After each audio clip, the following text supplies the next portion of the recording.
Sofi stock is down over 24% since my last video and keeps dropping. Hello everyone, welcome back to the channel. Today we are going to talk about Sofi, their earnings, why is the stock dropping so hard, and more. If you're new to my channel, please consider subscribing and smashing that like button since it really helps the channel out.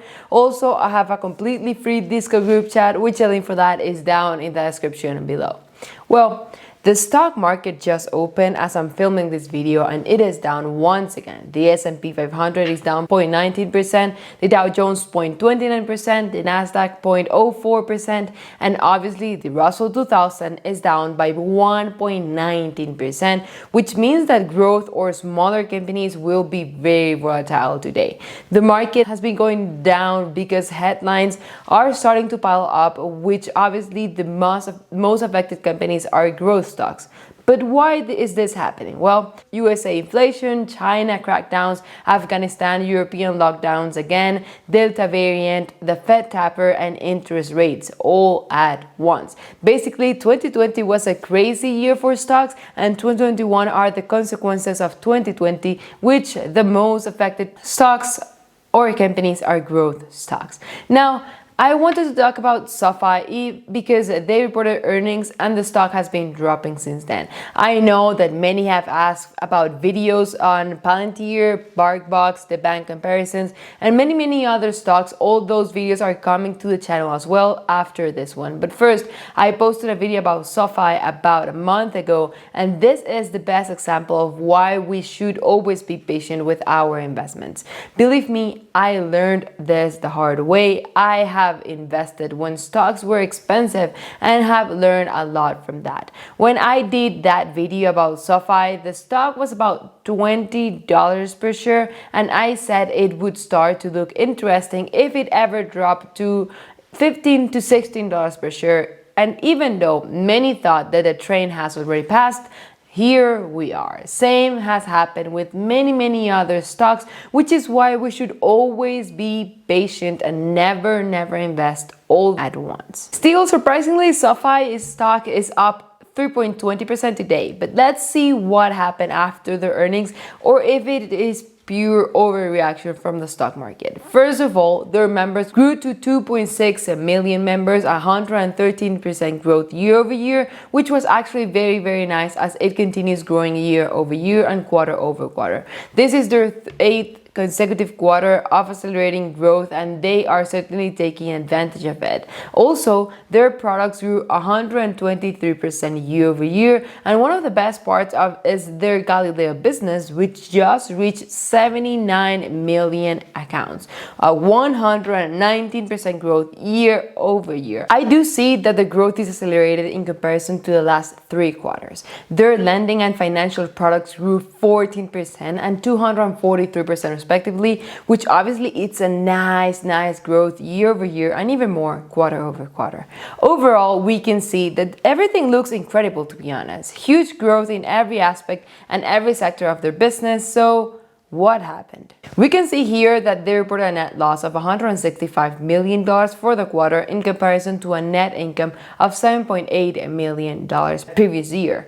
Also, in a 6-month period, we can see that their net loss has expanded a lot in comparison to 2020 and reported earnings per share of negative 42 cents when analysts were expecting earnings per share of negative 5 cents, meaning that even though they significantly exceeded top line growth expectations, they fell short on profits estimates. That is the first reason why the stock dropped. But we do have to take into consideration that yes, they reported a net loss of $165 million after net income last year, but we can see that they actually saw huge growth in stock-based compensations and warrant liabilities and more, which is why they were able to actually end with an adjusted EBITDA of $11.2 million.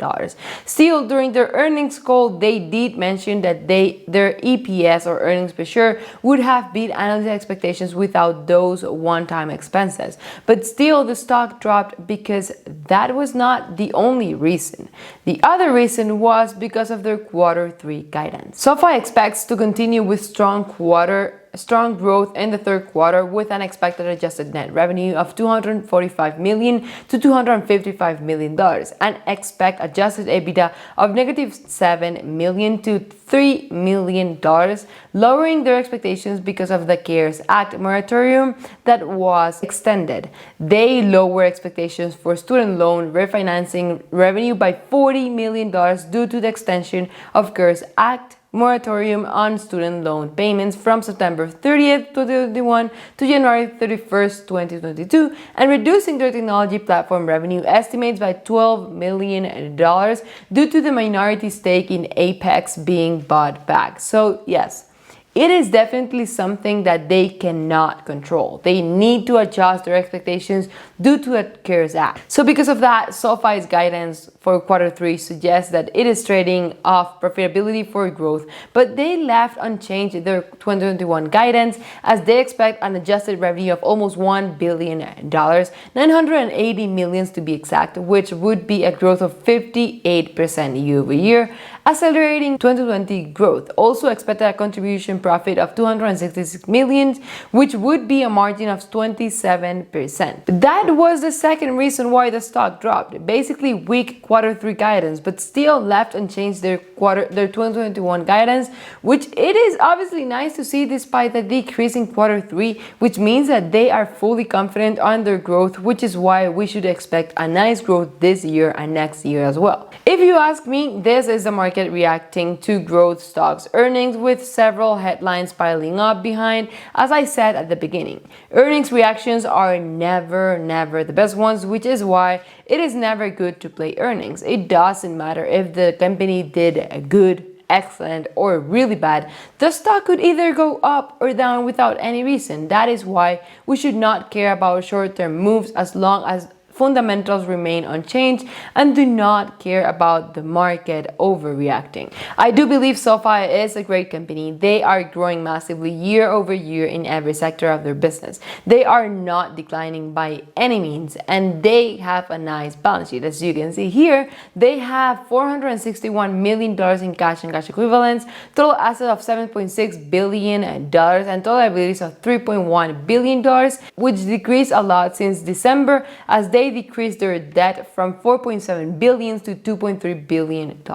Very healthy balance sheet if you ask me. I'm not investing in this company yet. Nothing wrong with it. I love the industry that they are in, the fintech industry. I invest in Square because of it. But with this market drop in different stocks, I prefer to invest money in my current positions, even if I'm losing money or not, as I'm confident in those companies already. I keep Sofi on my watch list, but have not started a position yet. I do have to say something very important here. We have seen stocks dropping, but mainly growth stocks because of several reasons, and just because they are the most volatile and most riskier ones, those are the ones that drop harder and faster. I invest in growth stocks, but try to have a balance in my portfolio by investing in bigger and more secure stocks to be able to sustain this kind of drops. Still, I'm losing money in some of my positions, as you guys know. To first of all, be patient with your investments. Don't buy or sell anything involving emotions or following others. Do your own research until you feel very comfortable with the company, until you get to a certain point that you know you will be okay if the stock drops 30 to 40%, because that has happened before and will continue happening in the stock market. I know it is awful to open your portfolio every day or every morning and see the positions that you're losing money that are dropping even more, thinking if you did wrong or what happened. But we gotta understand that short term is going to be very volatile. Even with bigger companies, it is definitely harder with growth stocks, which is why I only recommend new investors to invest in ETFs or more secure, less volatile stocks until they get comfortable with all this before investing in any of this riskier and high growth stocks. Hope you enjoyed the video. Please smash that like button and subscribe, since it really helps the channel out. Remember about the completely free Discord group chat. Thank you and see you next time.